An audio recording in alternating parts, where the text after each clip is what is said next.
A hilltop in southeastern Türkiye holds stone circles so old they sit at the edge of the first settled life, yet the architecture looks anything but primitive. Massive T-shaped pillars, carved predators, and repeated construction phases suggest planning on a scale people weren't supposed to have yet. What we know is physical. What we don't know is motive. Tonight we separate evidence from storytelling, and show why Göbekli Tepe rewrote the rules.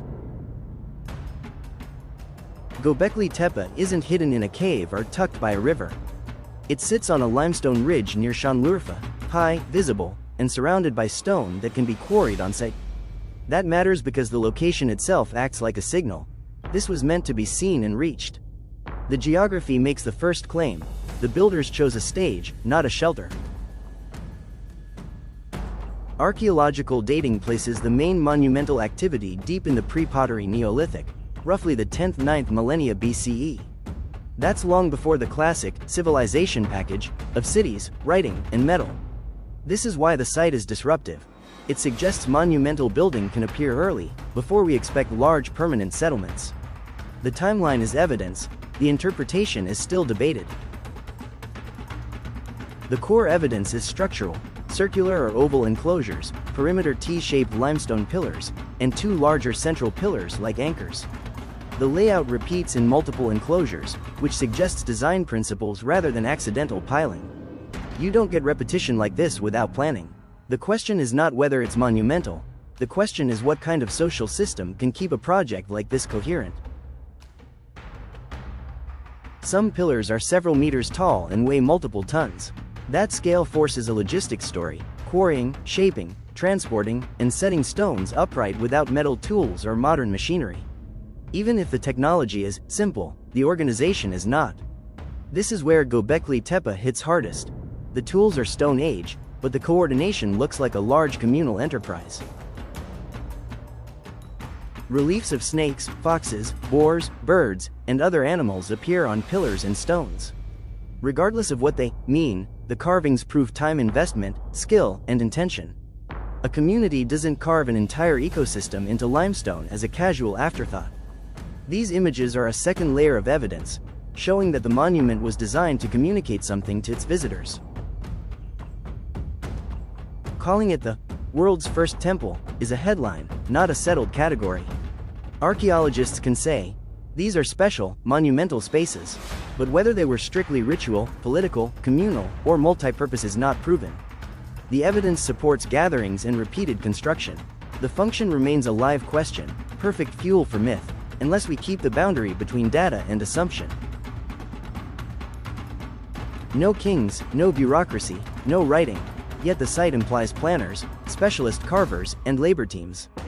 That doesn't require a state, but it does require social structure, leadership, coordination, and the ability to feed workers. This is the real prehistory rewrite. Complexity may have emerged through gatherings and projects, then later hardened into permanent settlement and farming, not necessarily the other way around. This was built in a world of flint, hammerstones, wooden levers, and rope. No iron chisels, no cranes, no wheel-based transport as we imagine it. So the engineering secret isn't lost technology, it's systematic effort, repeatable methods, careful staging, and communal labor. It's a reminder that innovation isn't only materials, it's also organization. Building on a ridge is expensive. That suggests the site wasn't just for whoever lived nearest, it may have been a neutral meeting place that drew groups together. If that's true, Göbekli Tepe wasn't a byproduct of society. It helped produce society.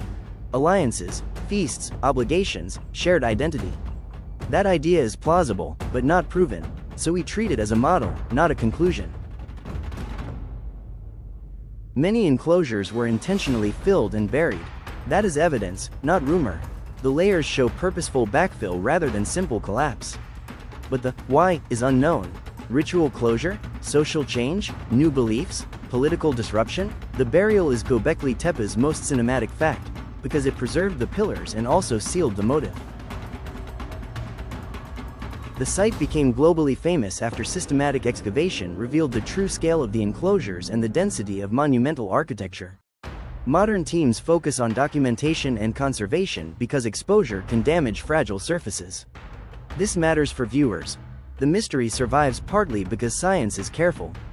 The faster you dig, the more you destroy. Göbekli Tepe is a case where patience is part of the method. Only a portion of the mound has been excavated. Surveys and ongoing research suggest more features remain buried. That means any final explanation is premature. New enclosures could change patterns, add functions, or reveal different phases. Göbekli Tepe isn't one finished story, it's an evolving dataset. Every season can shift what's plausible. The popular claim is built before farming, but the careful version is it sits at the transition where sedentism, cultivation, and social complexity were all emerging. The site became famous because it challenged simple narratives: farm first, monument later. The evidence complicates the timeline. Interpretations range from ritual-driven gatherings to early sedentary communities. The real lesson is that prehistory is not linear. The stonework suggests skill and repetition, traits of specialized knowledge. You don't need a government to train specialists, but you do need stable roles and knowledge transfer. This strengthens a quiet conclusion: early societies may have been more structured than older stereotypes allowed. That's not romanticizing, it's what labor-intensive architecture tends to demand. Some pillars are interpreted as stylized human forms, T-shapes with carved belts and arms implied. That is interpretation, but it's grounded in observable relief details. If correct, it suggests a symbolic social world built into architecture, identity and rules communicated through stone, not writing. The message may be the space itself: who belongs, who watches, who remembers.